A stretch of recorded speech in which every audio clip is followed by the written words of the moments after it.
Muy buenas tardes.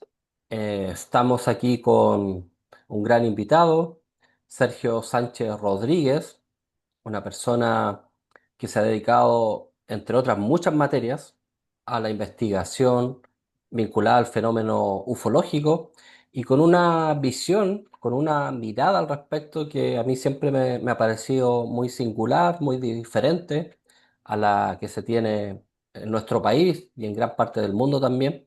Una mirada mucho más amplia, una mirada mucho más rigurosa sobre estos fenómenos y siempre con gran apertura a la reflexión. ¿Cómo estás, tocayo mío, Sergio Sánchez? ¿Qué tal? ¿Cómo estás? Muy bien, Sergio, muy contento de estar en tu programa. Sí. Gracias por estar acá también, por aceptar esta invitación. Y la idea acá es compartir algunas cuestiones experienciales, pero también de meditación, de reflexión, de tus propias investigaciones, de tus propios análisis. En ese sentido, a mí me llama mucho la atención que tú en este plano aborda estos temas tan marginales, podríamos decir de alguna manera, para la ciencia, de manera como bastante seria. Pero vamos a partir un poco por tu afición, por tu interés, por estas temáticas, llamémosle lo paranormal, la ufología, o sea, todo lo que no es lo cotidiano, normal, lo que no es lo convencional. ¿Cuándo acaece aquello en tu vida? Bueno, en realidad yo, era niño en los años 70, tenía ya algún bagaje fantástico, producto de las cosas que leíamos, de los programas de televisión a los que estábamos expuestos también, en fin.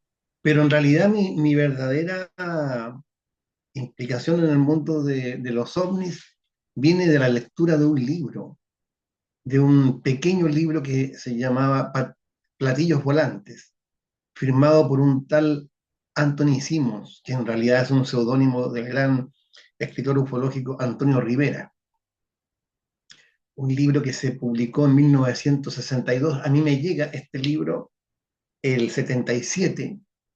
Me enfermo de hepatitis y quedo 4 semanas en cama. Entonces, ese libro me acompañaba, que lo encontré muy interesante, apasionante, yo diría. Pero mientras estaba en este estado particular, se produce todo el revuelo por el caso Valdés. Explota el caso Valdés en la prensa. Entonces fue la tormenta perfecta. Se mezclaron las dos cosas y a partir de ahí ya me motivé profundamente porque leía ese libro, se produce todo el interés en la televisión y en los medios por el tema OVNI y la gente me empieza a llevar a mi cama de enfermo materiales, recortes, revistas. O sea, a partir de ahí ya considero que me inicié como ufólogo cuando estaba en séptimo básico y de Wow. ahí no paré de leer sobre el tema. ¿Qué te llamó la atención especialmente en esa época, este fenómeno, que me imagino que ha cambiado también tu visión? ¿Cómo se ha dado quizás como tu propia cronología al respecto? Si al principio era alguien que esto te parecía simpático, que quizás tenías miedo de que pudiéramos ser invadidos en caso de existir. ¿Cómo se ha dado como tu propia cronología al respecto del tema ufológico? Claro, aquí se cruzan varios temas. Por ejemplo, eh, yo diría que desde ese momento, abril de 1977, hasta abril de 1978, ojo, cuando uno es más chico, los años se ven mucho más largos que cuando uno es más viejo. Entonces, la sensación subjetiva de tiempo es muy distinta. Pero en ese periodo yo era por decirlo así, un ufólogo bastante convencional, eh, absolutamente convencido de la plausibilidad de la hipótesis extraterrestre, defensor de la misma, eh, hijo de la ufología clásica, es decir, renegando de los aspectos más sensacionalistas del asunto o de todo aquello que oliese a contactismo y cuestiones de esa índole. En ese momento, después uno comienza incluso a mirar el contactismo desde otra perspectiva, pero a mí no me vengan con, decía yo, con hermanos del espacio, a mí me interesan, eso es lo que yo decía, los verdaderos platillos volantes. Los verdaderos platillos volantes son aquellos que eran definidos más o menos como el mayor Keyhole, ¿no? Los desconocidos del espacio. Están ahí vigilándonos e interactuando con nosotros y preparando o reservando para el futuro el contacto final. Entonces, eso era con matices, pero esa era más o menos mi visión del tema. Sin perjuicio de ello, a mí había algo que me causaba bastante incomodidad en relación con el tema OVNI, que era el antropomorfismo de los seres descritos, de los tripulantes, y eso no era algo que me resultara creíble. De hecho, lo encontraba muy tributario de la ciencia ficción o de ideas preconcebidas. Y yo pensaba, como han pensado otros, estos seres tendrían que haber evolucionado en la Tierra, así como se describen. Todo esto hablando de la casuística de encuentros cercanos con tripulantes, ¿no? Que también ya formaban parte del acervo ufológico. Más otras cosas me hacían mantener una adhesión incómoda a la hipótesis extraterrestre. Hasta que justamente ya en el otoño de 1978 leí el libro Pasaporte Magonia de Jacques Vallée. Y ahí se da una interpretación alternativa a la hipótesis extraterrestre, pero reconociendo la existencia de un fenómeno ovni original, genuino, desconocido, pero de una naturaleza distinta, de una apariencia extraterrestre, pero que en realidad obedece a un mecanismo que estamos tratando de dilucidar, según decía Vale. ¿No habrá alguna fuerza natural en acción? Por fuerza natural no está entendiendo necesariamente un fenómeno natural conocido, sino que otra cosa. Entonces, los paralelismos de escenarios ufológicos con visiones de hadas, duendes, lutins y otros seres eh, también a mí me resultaba evidente ese aspecto mágico quizá, eh, ciertos testimonios que tenían un claro elemento de sueño y de ensueño, y, y, una serie de características puntuales que nos remitían al folclore profundo, eh, que me hicieron cambiar mi perspectiva y yo a partir de ese momento, durante décadas, fui un defensor de la paraufología. Hoy día, en muchas partes en YouTube, en que dicen cosas completamente inexactas respecto a lo que es la paraufología. La paraufología fundamentalmente es eso, es postular que toda la parafernalia ovni, como la conocemos, es una mera apariencia, pero lo que está detrás es una explicación de naturaleza muy distinta. Entonces, es en alguna medida o bien una proyección de los testigos, pero no en el sentido psicosocial, sino que interactuando con algo que es genuinamente anómalo. Ese es el punto. Gente que interpreta o interpretó esto con bastante disgusto. Ustedes lo que quieren es restarle materialidad al fenómeno. No, si no va por ahí la cosa. Es otro el camino bastante sutil y sinuoso que siguió la especulación paraufológica, que fue además muy variada, no todos piensan igual.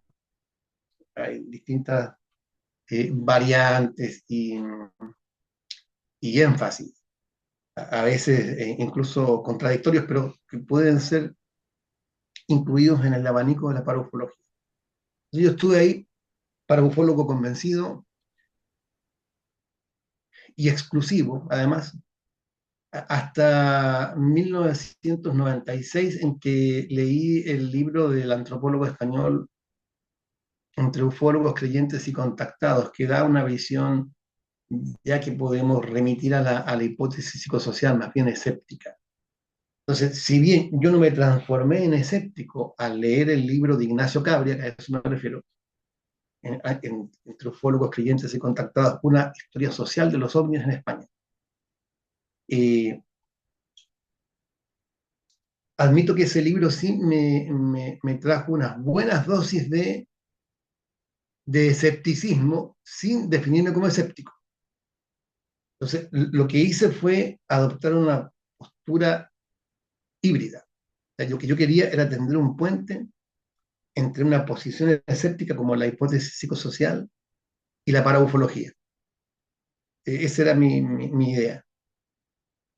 La paraufología, que no es una hipótesis escéptica. Entonces, era tender un puente y fruto de ese intento salió mi primer libro sobre ovnis a fines del año 99, que se llama Pasaporte a Ovnilandia, que fue un libro muy crítico de la hipótesis extraterrestre, a mi juicio, excesivamente, en una beta polémica que hoy día no me interesa, y además buscando que saliera el 99, fue así, casi terminando el año, para que coincidiera con los 30 de la publicación de Pasaporte Magonia. Entonces, por supuesto a nadie le importó mucho, pero el punto es que el libro igual circuló dentro de nuestro mundillo y, y el libro tenía, claro, mucha crítica, pero no era un libro escéptico. Entonces lo que pasó que, eh, si bien el público en general fue amable, digo por público la gente del mundillo ufológico que lo leyó, fue amable con el libro,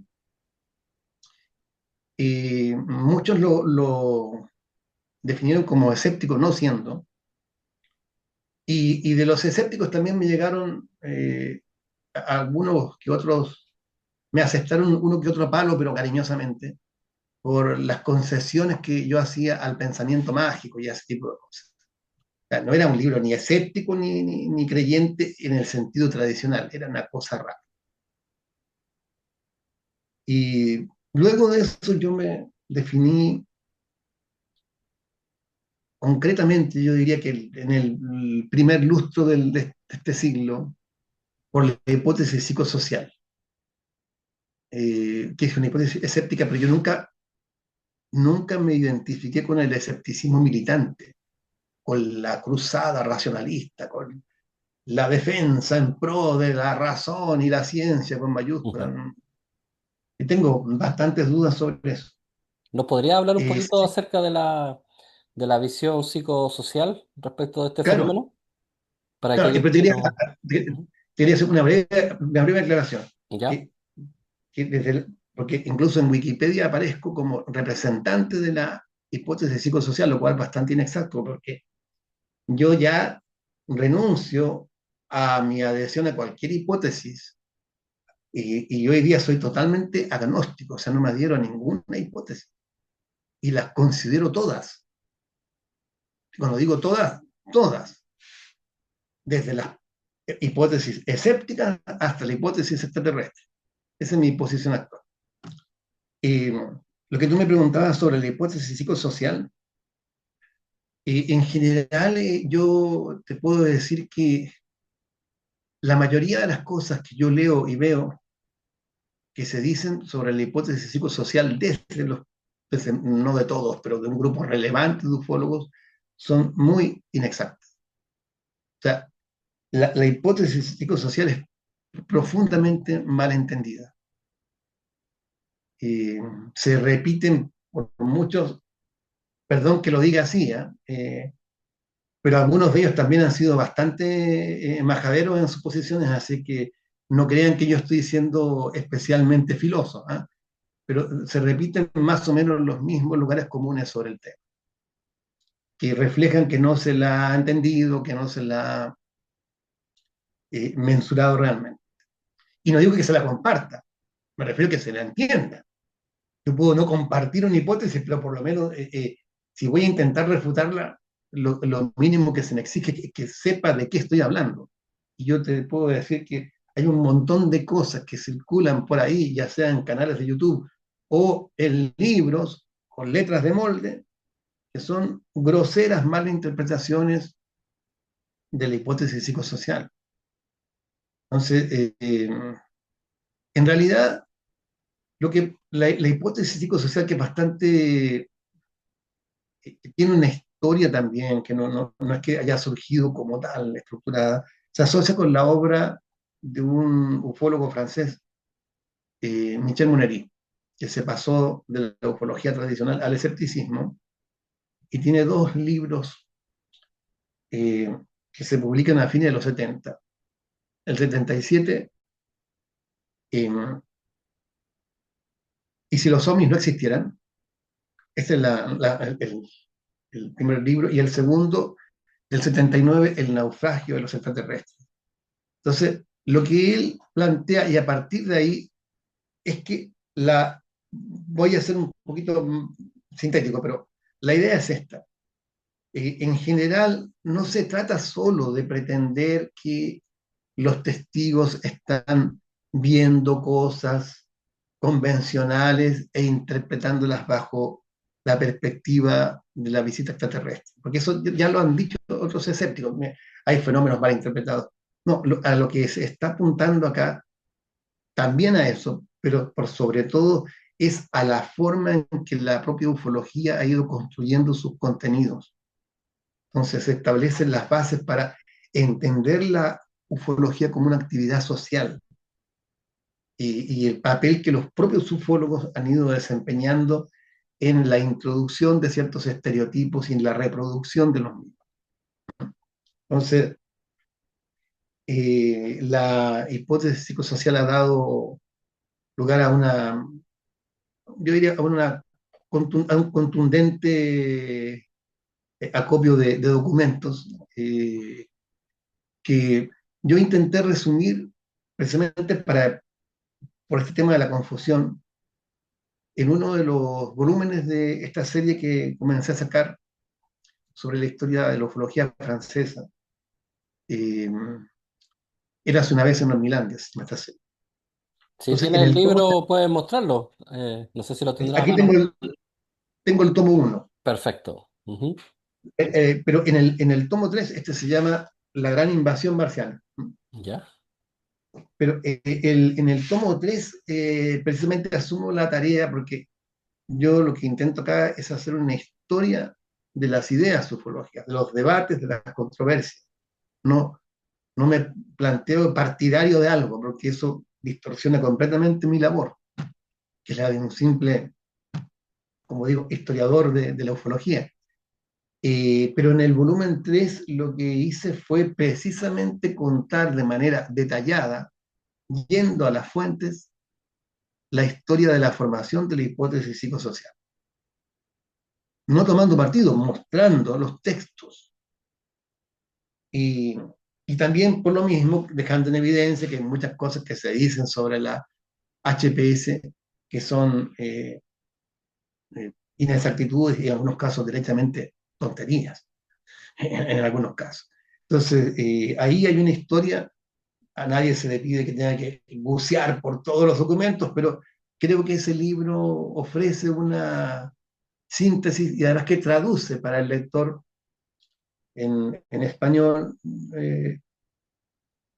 libros o artículos de revistas o documentos de grupos que solamente han estado en francés. Entonces, esa es un poco la idea de ese volumen y que me parece que ha pasado también sin pena ni gloria desde ese punto de vista, porque no veo que exista que el cúmulo de confusiones sobre la HPS haya disminuido siquiera un ápice. Pese a que está ahí claro que gran parte de lo que se dice es inexacto o derechamente falso.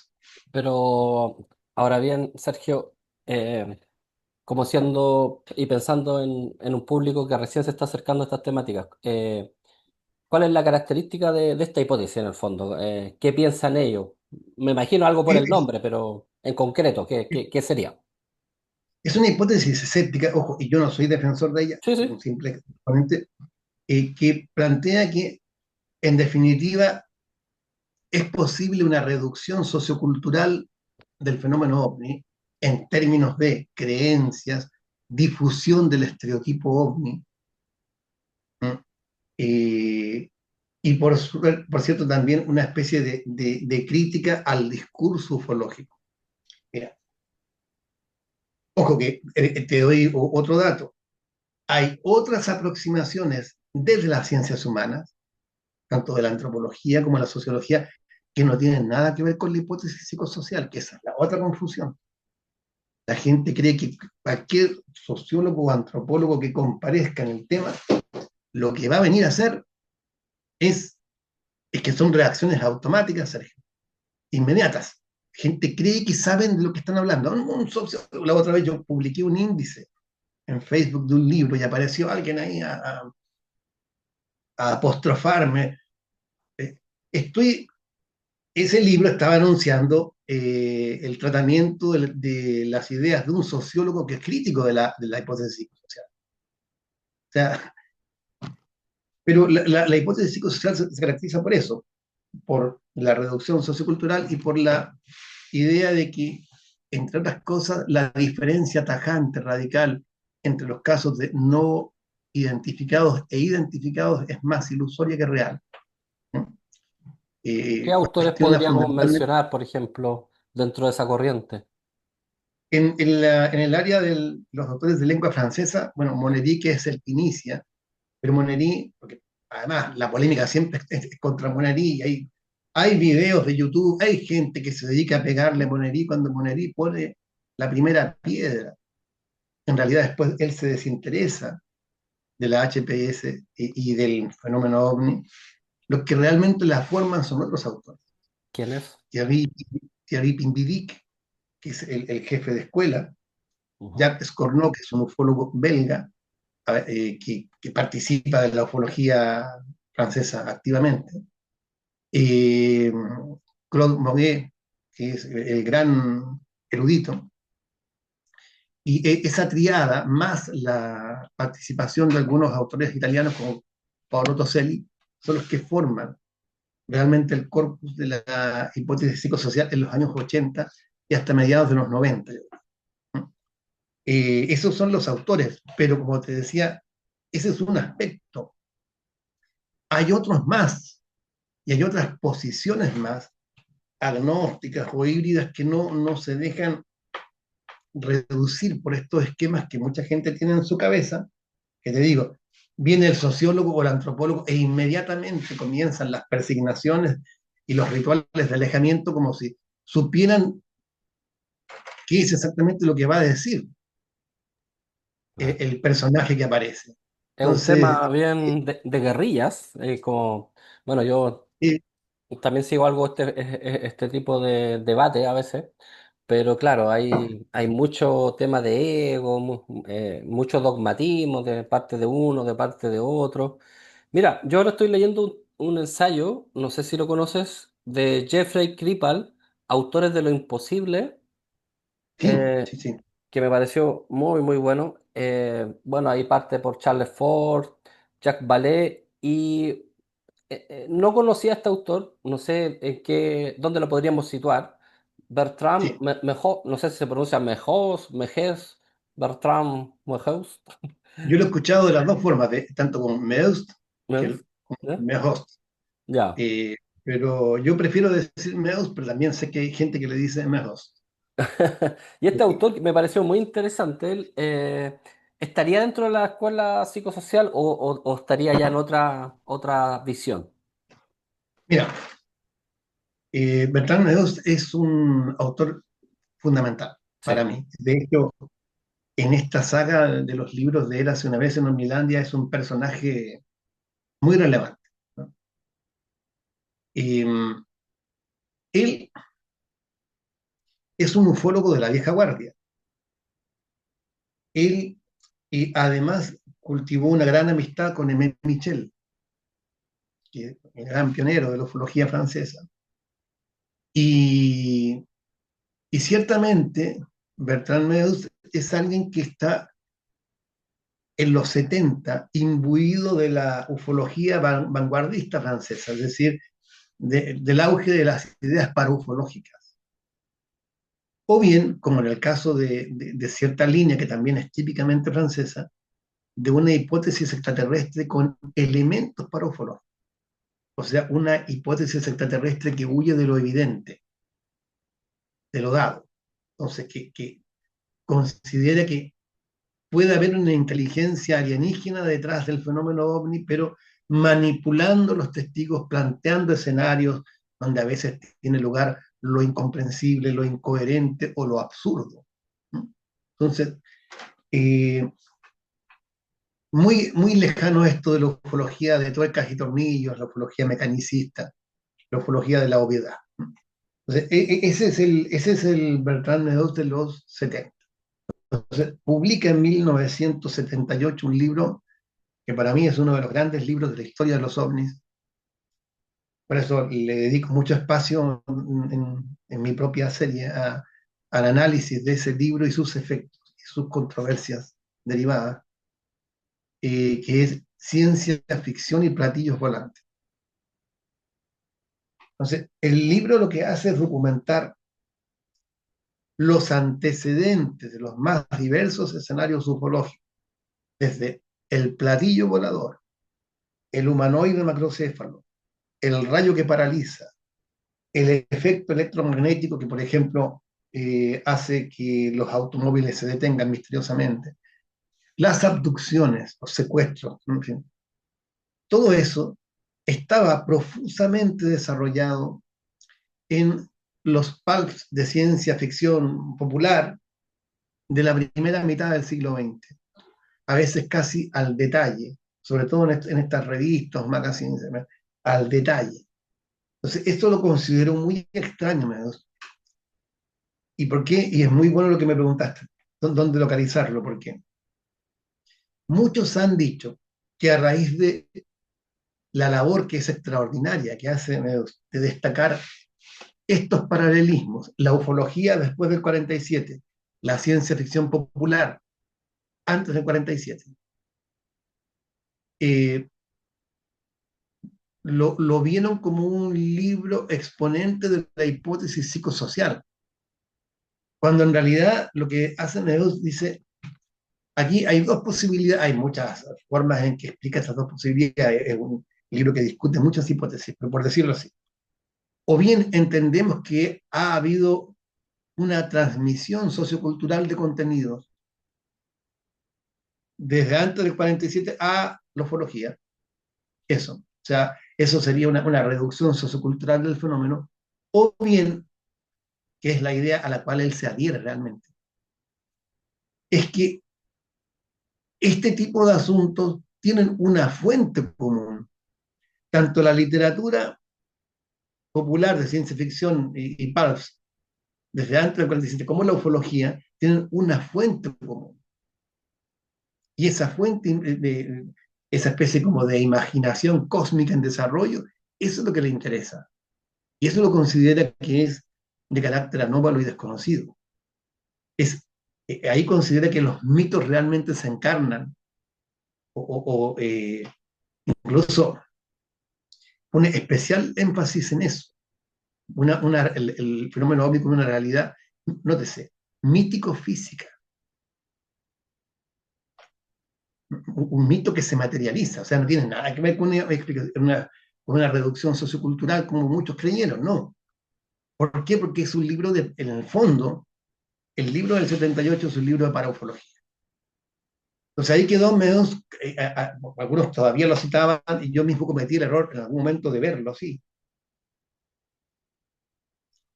Pero Meadows acompaña el proceso de formación de la HPS participando en alguna medida del cenáculo de Pimbidic, que es la forma, pero él no está integrando el ideario, ¿no? Compartiendo el ideario, es un acompañante, lo que me pasa con Pierre Lagrange, que es otro autor muy importante para mí y que en el último volumen, gran parte de ese volumen está dedicado a sus ideas.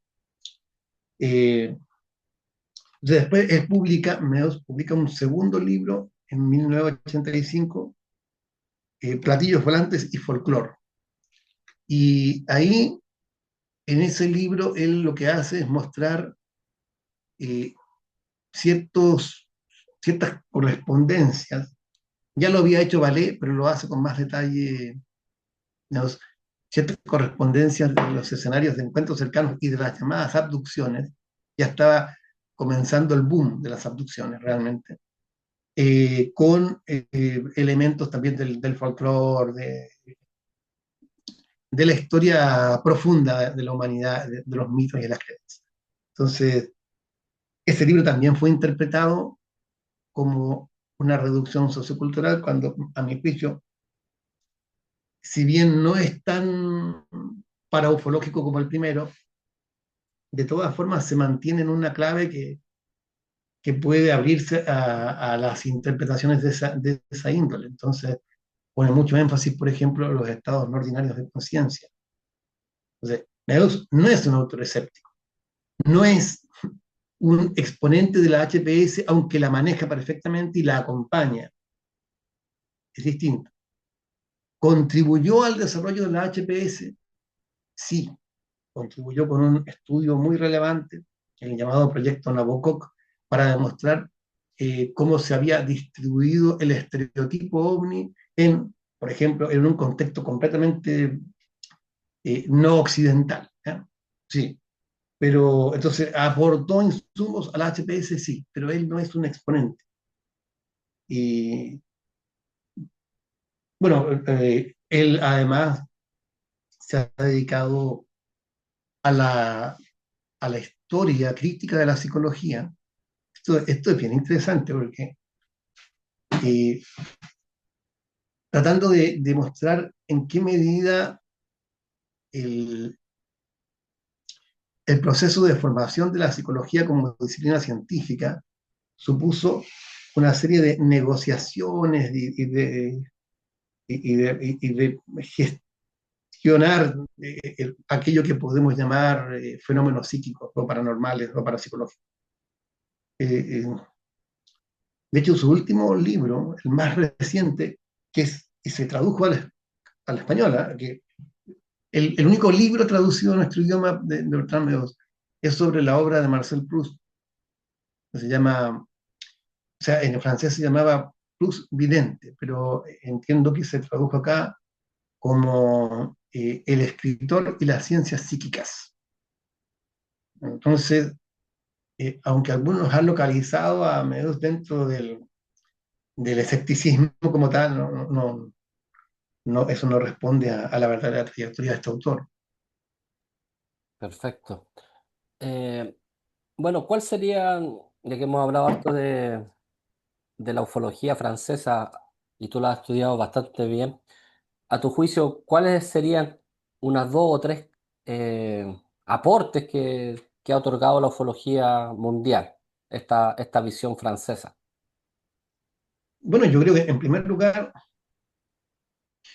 eh, yo creo que los autores que han pasado a formar parte del mobiliario mental de mucha gente son los que han aportado vías de reflexión que son bien interesantes y que no eran muy claras o no se habían desarrollado realmente en la ufología anglosajona.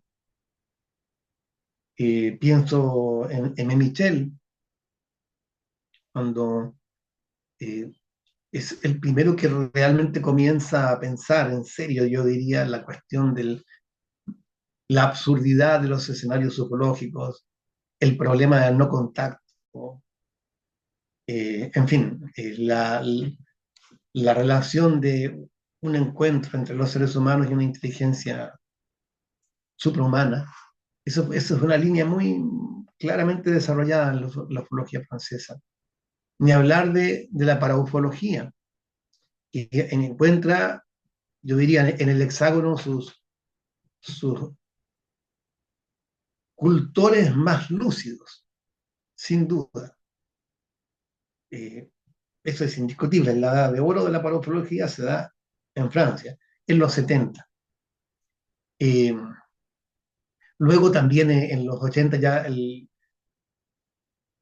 la formación propiamente dicha, más allá de los libros de Monnery, la formación de un corpus de la HPS, la hipótesis psicosocial. Y luego las visiones sobre las cuales no se habla mucho porque no se conocen, sobre, desde las propias ciencias humanas, sobre las anomalías, ya no tendiendo hacia la reducción sociocultural, sino que ubicándose en otra forma de interpretar la relación entre, por ejemplo, conocimiento y practicantes de ese conocimiento. Entonces, eh, son muchas. La idea de lo sobrenatural tecnológico, sin duda. Eh, También la hipótesis extraterrestre de segundo grado, esto que te decía, la apariencia pero manejada por una inteligencia ET que en alguna medida es capaz de eh, inducir sueños. Había un chiste de Jacques Bergier sobre eso, ¿eh? Jacques Bergier, que era escéptico sobre el tema ovni, pero en una ocasión hizo una definición que considero bastante acertada de la HDT de segundo grado. Dijo, los ovnis son alucinaciones creadas por los extraterrestres. Wow. Eso es muy Wow. propio de la ufología francesa. Mira.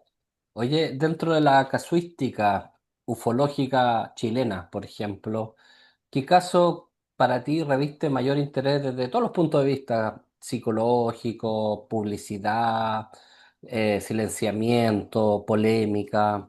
¿Qué caso crees que es como, bueno, quizá primero quizá un caso como para la mayoría de la gente que puede ser interesante, y después un caso que a ti especialmente te haya llamado la atención, pero de la casuística nacional? Bueno, desde el punto de vista general, no tengo ninguna duda de que el caso más importante es el caso Valdés. ¿Mm? Eso, eso lo tengo bastante claro en realidad por su repercusión, por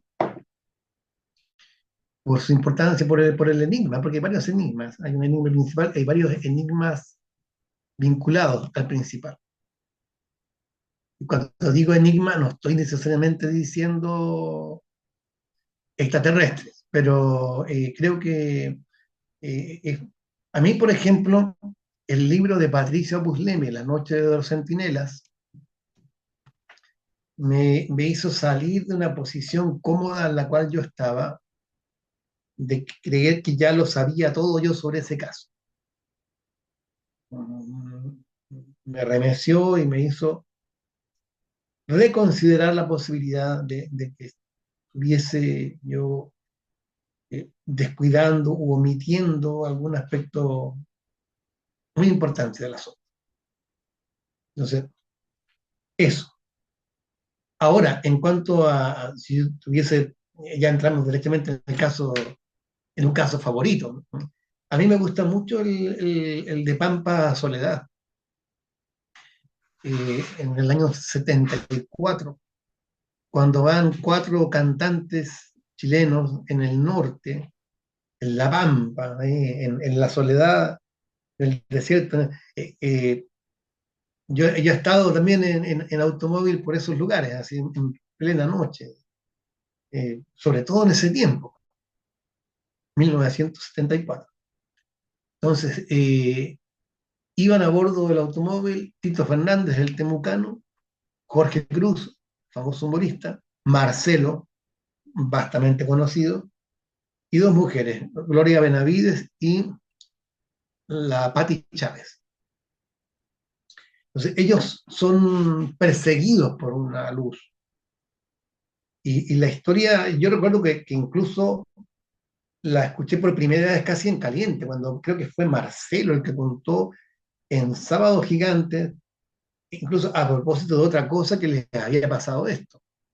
Entonces, la verdad es que es un caso extraordinario, a mi juicio, desde el punto de vista dramático. y tiene otros elementos. Después se encuentran con un...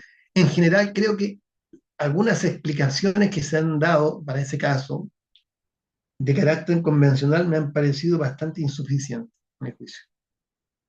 Un poquito forzadas, no me han convencido mucho las explicaciones que se han ofrecido de ese caso.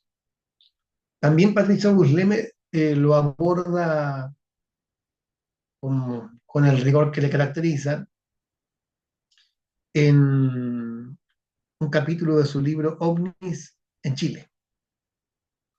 Le dedica un capítulo especial al caso de Pampa Soledad y logró ir a las fuentes, hizo, es decir, indagó lo más que se podía en estos tiempos sobre esto.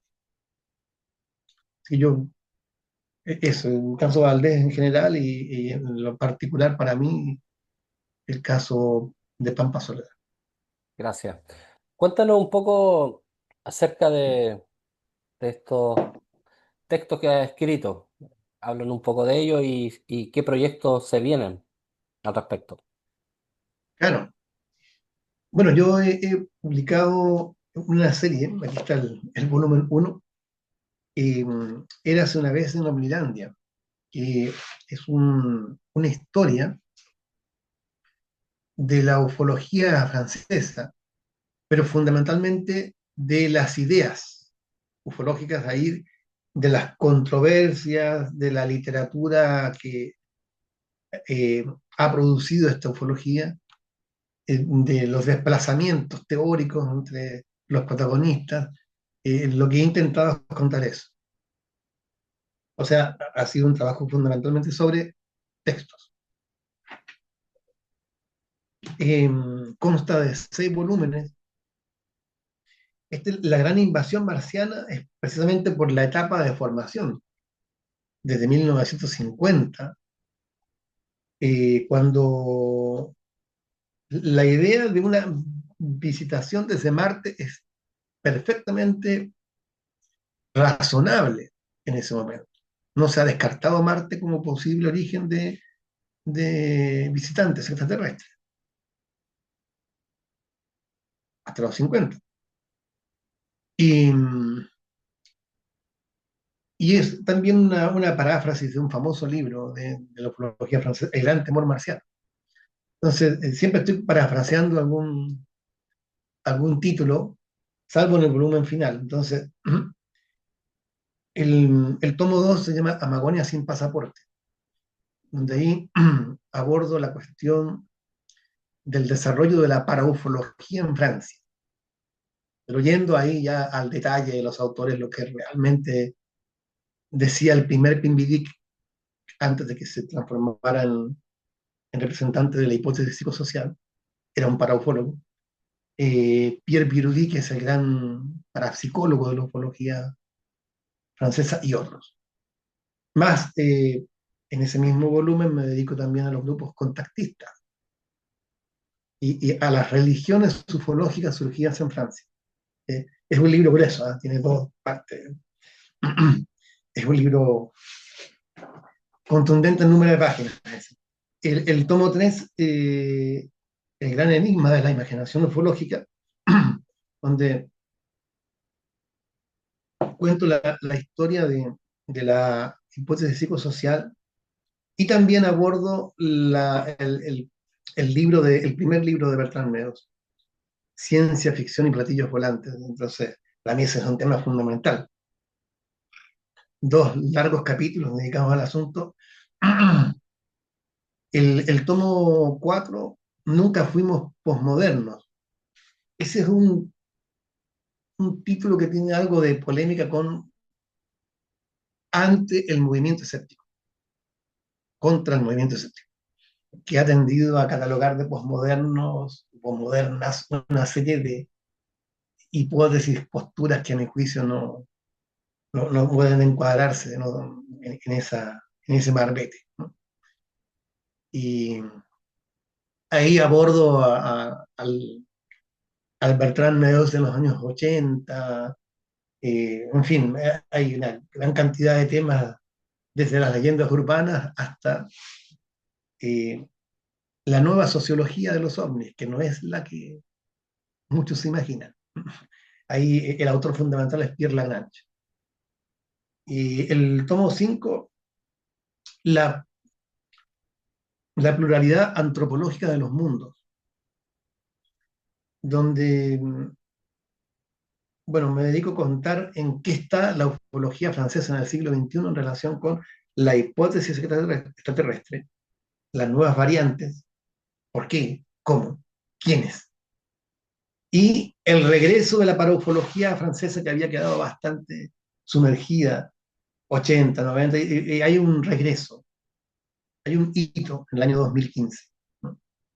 E intento comparar esta paraufología actual con la que existía en los 70, y, entre otras cosas. Y el último volumen es de la guerra de los mundos a la guerra de los sueños. Y, y ahí se da una visión alternativa respecto de lo que fue el famoso pánico marciano del 38, con la misión de Orson Welles, basado en la novela de H.G. Wells, y mostrando que en realidad hay una lectura de ese suceso para el caso de que haya acontecido tal como nos lo han contado, que ha sido determinante en la propia lectura que los protagonistas del debate ufológico han hecho de su tema. Es algo que ha afectado a los creyentes y a los escépticos por igual. Y eso es lo que intento mostrar en ese libro, guiándome en gran medida por la senda abierta por Pierre Lagrange, que es mi guía en ese libro, más otras consideraciones y finalmente ya desarrollando lo que una parte que yo llamo de la sociología crítica a la sociología de la crítica. Entonces, hay también una exposición de ciertas variantes del pensamiento escéptico y un cuestionamiento también a cómo se ha construido, por ejemplo, la hipótesis psicosocial. O sea, eh, Pierre Lagrange devino un crítico de la hipótesis psicosocial desde la sociología de la ciencia. Todas esas historias las cuento ahí, o termino de contarlas en el tomo 6, más otros elementos que introduzco, eh, y creo que con eso ya se abarcó, no sé, no todos los temas, eso es imposible, pero la mayor cantidad logré abarcar la mayor cantidad de núcleos problemáticos de la ufología francesa. No todos, pero creo que los más relevantes están ahí. Este trabajo me recuerda un poco como esos cánones medievales o como una especie de suma teológica, pero de historia de la idea ufológica, una cosa increíble, o sea, de muchos tomos, de mucha información, muy específica, acotada a la historia de un tipo de visión sobre la ufología. Creo que es algo que no se ha hecho en otros países, así que es totalmente elogiable tu perseverancia y tu trabajo. ¿Cómo la gente podría adquirirlo, por ejemplo, si alguien quiere como obtener estos maravillosos textos?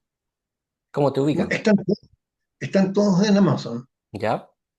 sí, todos están en Amazon en sus distintos países, pero está todos los volúmenes están disponibles y la verdad es que Coliseo Sentosa, que es la editorial que dirige mi amigo Diego Zúñiga, ha hecho a mi juicio un muy buen trabajo en todo lo que se refiere a la edición misma. Es decir, a mí me gusta materialmente la forma, el tipo de letra, las ilustraciones, así es que eh, yo en general soy bastante autocrítico con todo lo que hago, ¿no? Pero creo que en definitiva el producto de este trabajo eh, ha sido en última instancia un producto digno, creo yo, creo. Pero eso tendrán que decidir los lectores. Eh, sí, evidentemente yo encuentro muchas falencias al tratamiento de algunos temas, pero ya se hizo. Debí enfatizar más esto, quizá me devoré mucho en lo otro, en fin. eh, Es normal en los escritores que eh, ocurra aquello. A mí también me sucede y es como muy difícil quedar satisfecho. O sea, uno queda satisfecho dentro de mm, un rango, pero siempre hay cosas que uno quisiera como haber ahondado mejor o con más tiempo, mejores explicaciones. Es difícil, la verdad. Oye, claro. Sergio, y bueno, luego de todas estas décadas ya de investigación y de reflexión sobre el fenómeno, si tuvieras que casarte con alguna teoría o alguna idea sobre este fenómeno hoy día, pensemos que no existe esa posibilidad que tú me dijiste de que estás desde los escépticos a los a los creyentes del fenómeno. Si tú hoy día tuvieras que jugártelas por alguna hipótesis o alguna teoría que tú estimas que dentro de lo probable que pueden ser cualquiera de ellas, ¿cuál sería quizás la más cercana a tu juicio a una verdad? Yo he ido volviendo a la posición que tenía cuando se publicó el libro el 99, ese Pasaporte a Omnilandia. He ido volviendo sin, sin el aspecto de polémica anti-ET que tenía en ese momento. Sacándole eso, eh, tiendo a pensar muchas veces que una paraufología moderada sería una manera bastante razonable de entender ciertos aspectos del fenómeno. Esto hace por ejemplo, en el mundo escéptico, y no sin razón, me vean más bien como una especie de falso aliado, falso amigo, porque a mí se me vinculó con ese, por diversas razones, pero yo nunca he formado parte. Me vinculó, pero no he formado parte. Entonces, evidentemente, esto no hace sino demostrar que yo siempre he sido una especie de creyente encubierto. Pero lo que pasa es que aún alimentándome de muchos aspectos del escepticismo ufológico, hay determinados elementos de la fenomenología o de la propia historia que me hacen realmente pensar que es muy posible que gran parte de estos escenarios no sean sino la traducción del encuentro genuino de los seres humanos con algo desconocido. Entonces, es algo que jamás he podido abandonar como perspectiva. Y sobre todo con determinados casos en que más allá de lo que se diga sobre el hecho puntual, el aspecto arquetípico que convoca un caso específico, algún elemento, eh, me parece a veces eh, apresurado despacharlo simplemente como producto de la imaginación del testigo. Quizás yo sea especialmente sensible a esos aspectos. Puede ser, puede ser. Pero hay casos en que a mí por lo menos me remecen, me desestabilizan. Eso es lo interesante de todas estas temáticas, porque claro, pueden haber muchas hipótesis, muchas posibilidades de esto, pero como se dice un poco en el campo chileno sobre los brujos, que lo hay, un poco eso, como que no sabemos si necesariamente es extraterrestre, intraterrestre de otra dimensión, o quizás de la misma conciencia o producto de esta cosa psicosocial, donde el ser humano con su cultura va permeando también ese otro ámbito. Quizás no lo sabemos, pero aún así hay algo. que es como maravilloso, por algo también tú has dedicado tanto tiempo a investigar esto. O sea, yo creo que hay un misterio ahí, un misterio en todos estos temas. Y para finalizar, ¿qué le recomendaría a las personas que se están iniciando en estas temáticas y quieren abordar este fenómeno de manera seria? Ya sea, bueno, has mencionado varios autores, que me imagino que también recomienda, pero ¿qué, qué le podrías decir en base a tu experiencia, a tus reflexiones, como para que siga este camino del abordaje hacia la ufología de la manera como más seria? Bueno, yo creo en primer lugar que, o sea, primero, desoír ciertos consejos que se dan hoy en la ufología del siglo XXI, que a mi juicio son bastante perniciosos. En primer lugar, no leas sobre el tema para que no te contamines. Hay gente que lo dice. Hay que entender la historia de estas ideas. Hay que entenderlo. O sea, o si no, se está corriendo el peligro de descubrir el mar Mediterráneo cada rato, ¿no? Eso en primer lugar. Segundo, y esto que yo creo que se debe en gran parte a la ufología noventera, de ahí hasta ahora, esta noción de que los testigos eh, son esencialmente fiables, de que, sobre todo al estilo JJ Benítez, los testigos no mienten, en fin, es absolutamente necesario comprender la falibilidad humana en cuanto a los errores de percepción y comprender también las múltiples posibilidades de engaño y autoengaño. Entonces, o sea, ya no tenemos tanto derecho a la ingenuidad hoy día. Quizá ya en el año 58, pero no ahora. Ha pasado demasiado agua bajo el puente para seguir con ciertos temas y uno los ve de nuevo.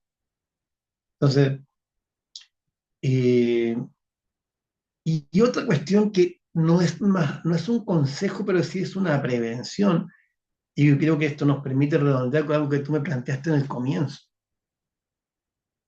Mira, hoy día, como yo pululo en los ambientes ufológicos, no estoy diciendo que esté bien o esté mal, pero algo ha pasado acá, que es digno de reflexión.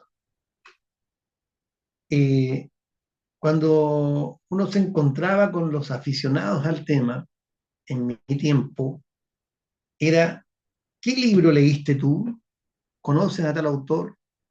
Hoy día, hoy, es, ¿cuántos ovnis has visto? ¿Qué experiencia? O sea, en mi tiempo se suponía que esto le ocurría a un porcentaje ínfimo de la población mundial. En cambio, ahora se supone que si tú no has tenido una experiencia, no tienes derecho a hablar del tema. Hay una cosa rara ahí. ¿Me entiendes? Que se refiere también a la manera de abordar cualquier tema. Es como decir, tú no puedes opinar de estrategia militar si jamás has tomado un fusil en el campo de batalla, una cosa muy extraña. Entonces, mi llamado sería más bien a liberarse de estas corrientes mentales de la época, sobre todo hoy día, que a mi juicio son bastante eh, equívocas en su manera de abordar la cuestión. ¿Y algún proyecto para el próximo tiempo? ¿Algún nuevo libro, alguna nueva investigación?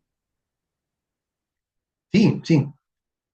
Eh, en este momento estoy terminando el volumen uno de una nueva serie, así como estuvo lo de Milandia. Esta nueva serie se llama La pluralidad de los mundos contactados, que va a estar dedicada eh, esencialmente, aunque no exclusivamente, pero esencialmente, a las religiones ufológicas, es decir, aquellas que se han creado en torno a la creencia en la visita extraterrestre y además en que se ha transmitido un mensaje a determinados individuos, evidentemente sin tomar partido por nada, simplemente lo que me interesa, si puedo, es a tomar la literatura, la rica literatura que ha generado este tema, e irla exponiendo y también comentando y agregando, por supuesto, mis propios cuidados a la materia. Entonces, tenía tanto material que me dije, esto no me gustaría que quedara aquí, prefiero eh, traducirlo en libros que puedan ser accesibles para un público interesado en estos temas. Ese es el objetivo. Bueno, muchas gracias, Sergio, por tu tiempo, por también todo tu trabajo, por toda tu rigurosidad en torno a este tema. Mucha gente suele opinar de que estas temáticas son un poco serias, que no hay ciencia detrás, pero acá vemos un caso muy potente donde sí ha habido rigurosidad. Tú eres abogado, abogado criminalista, una persona que también tiene una formación profesional. Entonces hay también miradas como cercanas como a lo académico, a la ciencia, que quizás para mucha gente hace falta en este tipo de estudios.